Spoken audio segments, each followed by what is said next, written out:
Ride করার planning কেন আমার, যেহেতু আমি ওয়ার্কশপে থাকি সব সময়, এই টাইমটা ওয়ার্কশপ ক্লোজ করি যখন কাজ না থাকে। 8টার পরে যদি কাজ না থাকে আমরা 8:30টার মধ্যে ক্লোজ করে দিই। কাজ থাকলে তো কাজ করি। তখন দেখা যায় এই টাইমটা বের হলে রাস্তাঘাটে একটু ট্রাফিক কম থাকে, সো ইজিলি মুভমেন্ট করা যায়, এদিক সেদিক যাওয়া যায়। আর যেহেতু আমার ট্রাফিক খুবই অপছন্দ, তাই এদিক সেদিক যাওয়ার সময় আমার খুব ইজি হয়ে যায় যেন ট্রাফিক না থাকায়।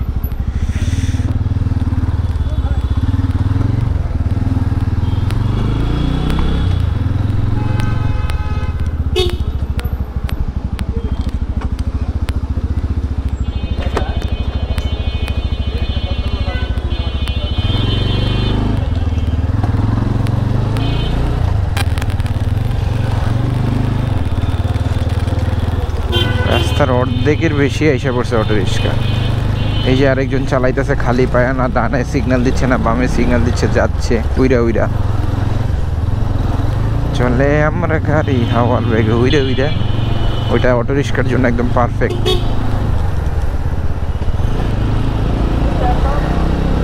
না ডাইনে দেখতেছে না বাঁয়ে দেখতেছে, খালি সিগন্যাল দিলেই পারতেছে।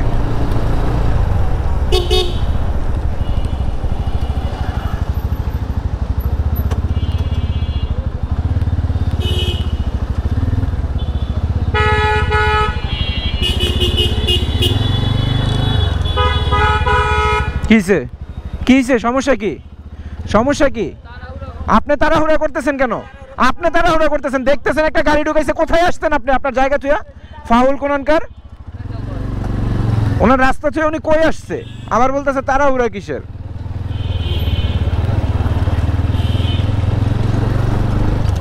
আমি তো আমার জায়গায় দাঁড়াইয়ে আছি। হ্যাঁ মানে কি বলবো, সে 4 চাক্কা চালাচ্ছে, আমি 2 চাক্কা ভাই, তার তো একটু দাপট থাকবেই।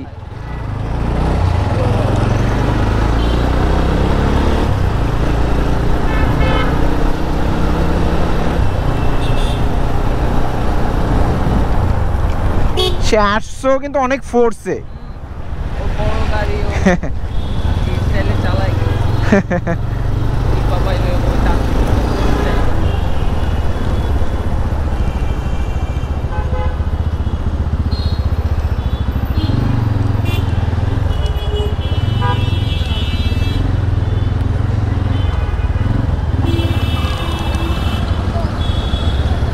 জি আমি সিগন্যাল ছাড়ার পরে আসছি, গাড়িটা যখন ঢুকছে তখনই ঢুকছি।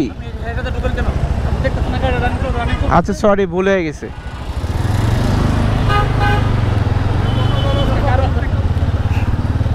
ফল্ট তো আমার না, সিগন্যাল তো গাড়ি ছাড়তেছে, তাহলে আমার দোষ কি? না ভাই এটা কিন্তু ওনার, আমার ফল্ট নাই, উনি তো একটা লাইনের সিগন্যাল ছাড়া আমার। হ্যাঁ তাইলে আর কি বলবো এখন? হ্যাঁ এখন আর কি বলবো, কারণ আমি তো না, যেহেতু আমি একটা গাড়ি দেখা, হ্যাঁ যেহেতু সিগন্যালটা ছাড়া ছিল আমি তাই ঢুকছি। যদি আমারও ফল্ট থাকে তাহলে ওই গাড়িওয়ালারও ফল্ট আছে।